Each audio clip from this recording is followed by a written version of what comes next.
Hello guys, welcome back to this channel. In today's video, I'm going to show you how we can get the Dreamlight Cinematics festival food recipe in Heartopia game. Okay, let's get into it guys. The festival event update has been released in Heartopia and I'm going to open up the event right here. Okay, and I'm going to show you the festival event challenge.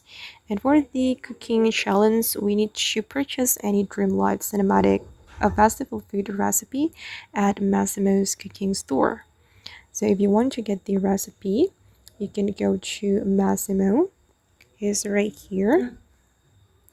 He's at the residential street.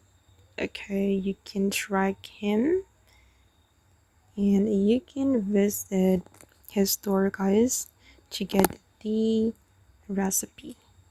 Okay, I'm going to open up the cooking store. Okay, and these are the recipe for the Dreamlight Cinematic food.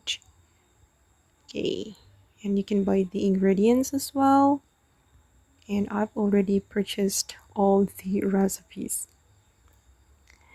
Okay guys, and that's how you can get the Dreamlight Cinematics festival food recipe in Heartopia game.